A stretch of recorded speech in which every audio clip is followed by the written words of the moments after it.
Guys, it's Jouelzy, and I'm gonna do another one of my Let's Talk videos. I think I might actually just make this into another series. I'm all about my playlist. If you haven't checked out my playlist, you should. I like putting my videos into playlists because they're easier for you guys to find what you need to find. So I will put a link down below to the playlist that I currently have because I've been constructing playlists with you guys in mind. So yeah, I kind of want to change it up. This is not necessarily a humorous video. Yeah, but it's just been something that's like, I guess, heavy on my heart.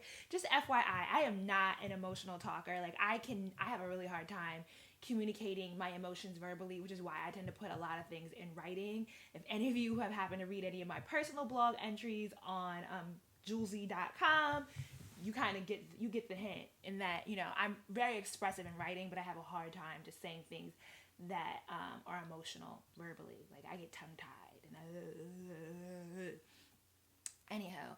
So one of the things with getting older and growing up that has kind of struck me and really like hit me, I guess hard you could say, I don't know, but has really stuck out to me is watching my parents get older. I just don't know, that it's like really weird to me that all of a sudden explicitly with regards to my father, in watching him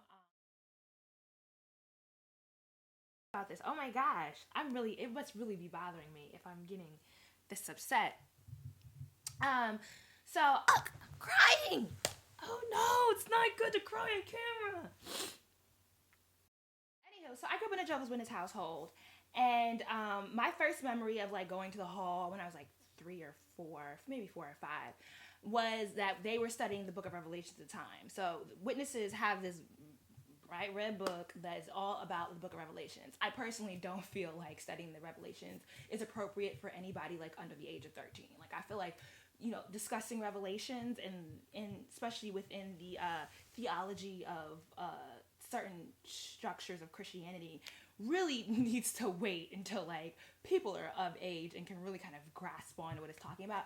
Because I just have always had this, and I don't think it's that odd, but I've always had this like real big fear of like my parents just passing away suddenly, like no preparation, like nothing. And it's odd because everybody in my, like for the most part, people in my family live pretty long. My great grandmother passed away at 98. Both of my mother's parents were in their 80s. And they like both were, it's like you knew it was happening because they both were like older and getting sick. Like nobody in my family, inshallah, has passed away because of, out of the blue, like suddenly getting sick out of nowhere. Like everyone's been kind of old and you just saw it happening and they kind of gave up, I guess. I don't know if that's the right terminology to use. My fear is, but like when I was a child, like I used to have to I literally had to give my parents a hug and a kiss every night. Like it was no joke. Like motherfuckers, you not about to go to bed and not say goodnight, because I just never wanted for them to go without like, love you. Like it was just really, it was really weird for me. And I think my father has always kind of taken it as a joke. I remember when I was like 3rd grade, he came home from work with a urn, with a vase, like a black, I don't know what you call it, like it was like a vase, but it had a lid on it. And he was like, yeah, when I died, cremate me and put me in this. And I like broke down. I had like a complete fit. Like I didn't find it, he thought it was hilarious that like I cried, but I think if you take my love as humor, okay, sir, like you need to get it together. Like that is not funny. And so now as an adult, what has been most weird is that watching especially my father, watching my parents get older. And what bothers me the most with regards to my dad is, I think, Jehovah's Witnesses believe in a resurrection. I think other, forms of Christianity believe in this too. This is not a religious discussion, so we won't leave no Bible scriptures and tell me how I need to live or think. And I'm not knocking how anybody believes. But they believe in a resurrection, and they believe in like a new world. Like their term is like a new system of things, and that where those who have lived their life according to God will come back and live in a perfect world. So it's not uncommon within the Jehovah's Witness religion to hear people speak of, they're holding off on having kids until the new system, or they'll hold off on doing things because they don't want to do it in this life and in this world and in this system of like, just paganism and all this badish that's going on, because it is the end of the days. And I don't, I'm not going to speak as to whether I believe that or not, but I just dislike, I don't believe in allowing religion to make you lazy. I get that religion gives people a ton of hope, and I think hope is a powerful and can be a very beautiful thing. But the idea that I'm not going to do something because either I'm not going to do something because God is going to see me through, or I'm not going to do something because I'm going to come back in the next system. For me, especially with my father, I feel like it's kind of a selfish train of thought, in that you have people that are concerned and care about you and love you.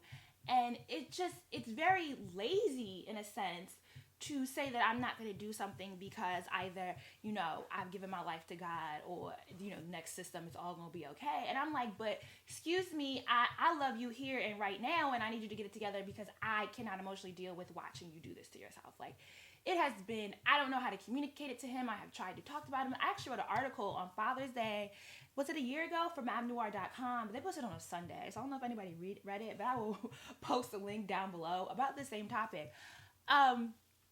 But what's happened with my parents is that, like, all of a sudden, I lived in New York for 8 years, and New York, you have to be selfish. There's no way to survive in New York City without being selfish. Like, it is a city that breeds self-centeredness, because in order to be able to get ahead and be reckless and make decisions, you really can't be thinking about anybody else.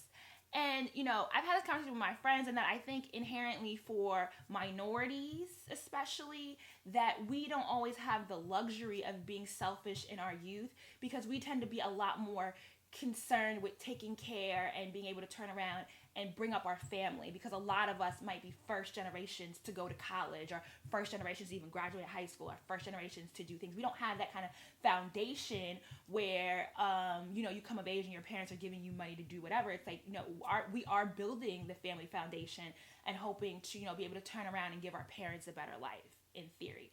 And so we tend to make a lot more decisions based on aspects of our family.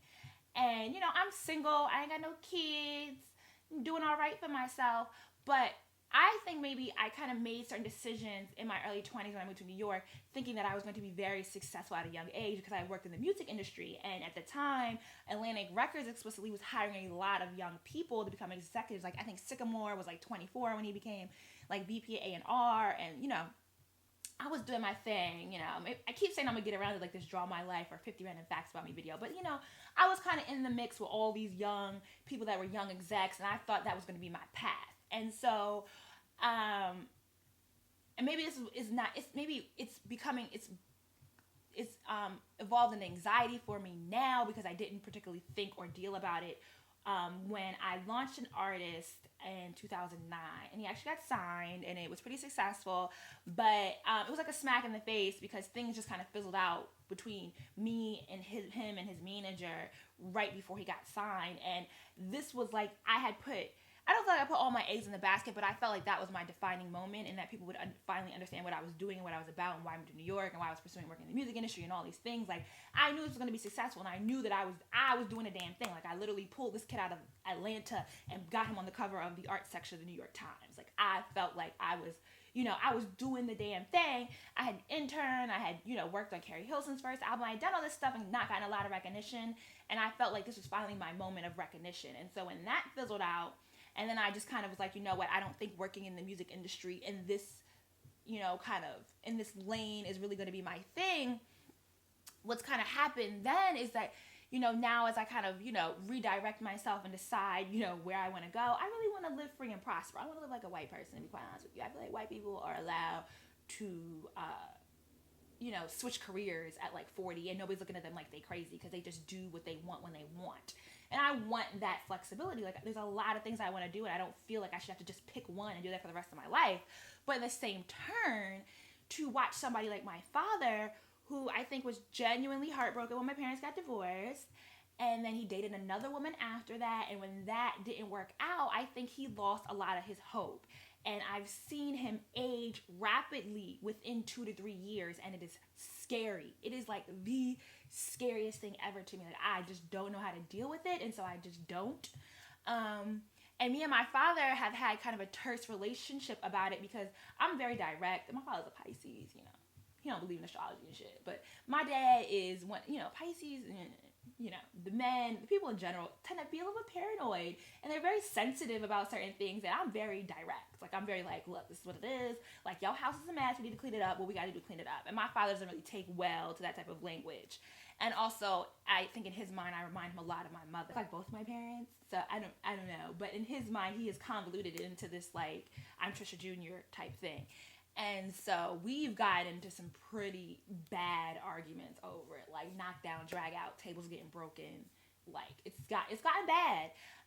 Because my father always uses the religion as his excuse, and you can't argue with God. Like when somebody says to you, you know, with God I can do anything. I had a homeboy tell me that he was no longer going to be gay because he turned his life to God. And girl, that's a whole nother conversation. But I had to watch what I was saying to him because I mean, I believe in the power of God too. I believe in, you know, you're a human being and you have to, it takes a certain amount of you in that process. Like you can't just be like, oh, God's gonna do it for me. Like, no, you have to be a part of that too, you know? And my father, you know, you could be talking to him about anything. I could be talking to him about retiring and he's just like, well, you know, God. And as soon as he says that, it's pretty much, that's his way of saying the conversation is over. Like we are done talking about it. But it just is very, very, very frightening. I think I hadn't seen my dad maybe like 6 to 8 months in 2009.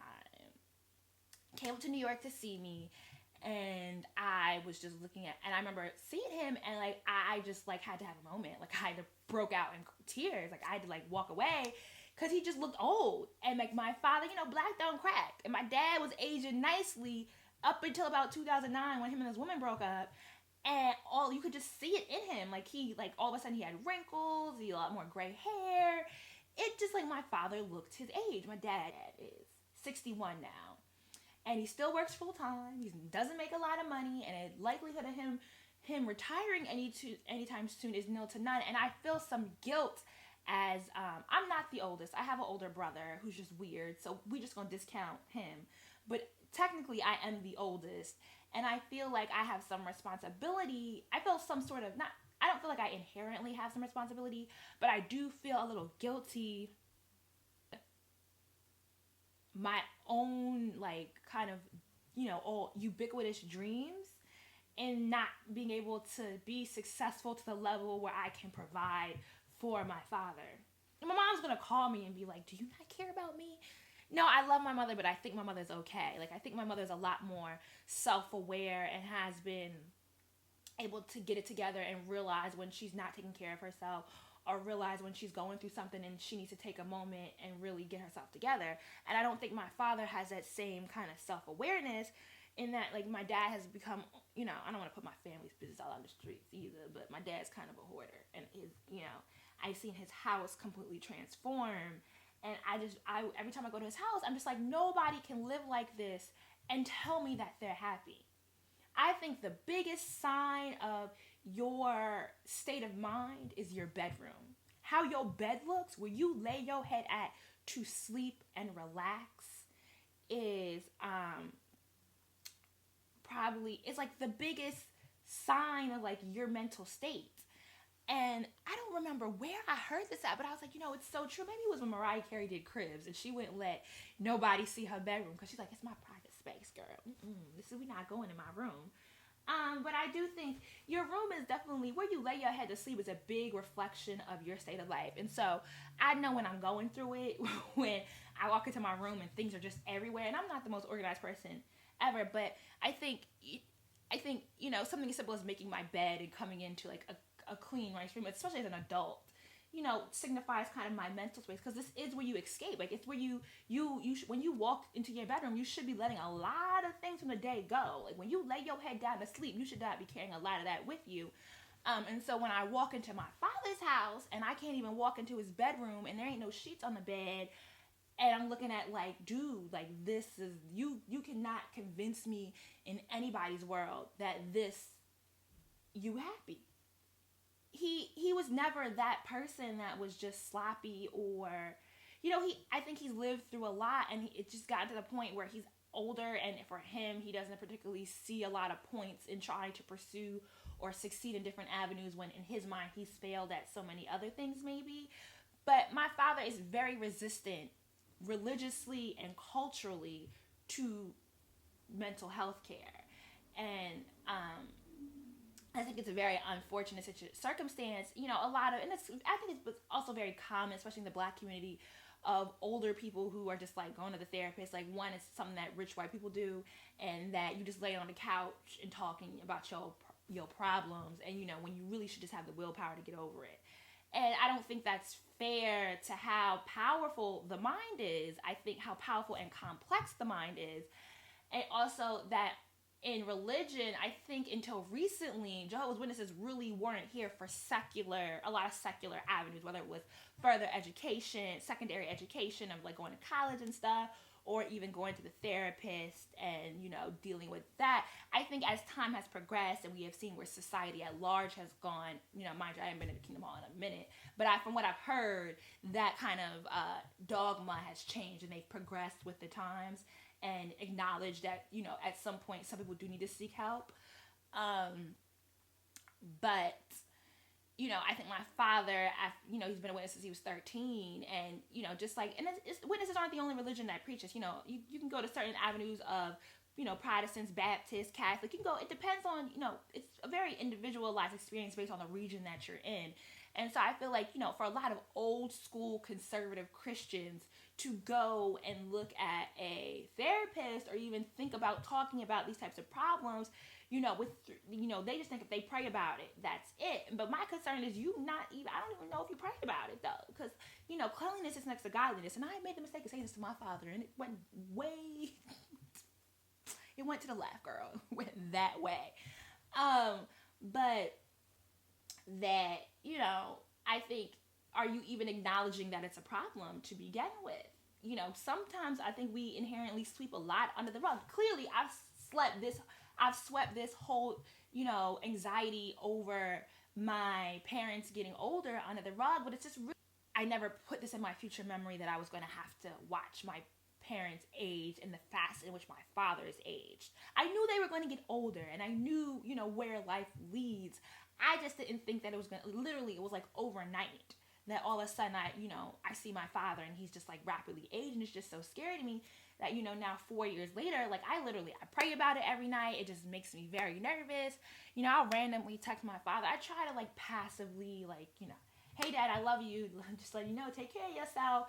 You know, I'll call him and he'll kind of, you know, he always brushes me off, but it's a legitimate concern of mine. And so I just wanted to share this with you because I know I'm not the only person going through it. And so, you know, maybe if I articulate it, somebody might have an easier time being able to process it themselves and maybe have a discussion with their parents about it. And also, I know a lot of you out there are mothers. And so when you have kids, I just hope that, you know, you take into consideration that, you know, as much as you love your kids now, they want to love you later too. And so do what you need to do to take care of yourself. Part of the biggest concern with my dad is that he's still working full time and he has a labor intensive job at 62. And I can't really do anything financially for him to help him, you know, whatever. I'm not at that point. And it's weird because I'm still at a point where I'm trying to decide which direction I want to go in, like whether I want to go get my MBA or whether I want to do other things. And I'm looking at, you know, it's going to be 3-4 years before I think I'm going to be at a financial point to even consider taking care of anybody outside of myself. And I don't know if I have that much time. And that's really scary to think that, you know, the only reason why I want to get married is because I want my father to walk me down the aisle. And like,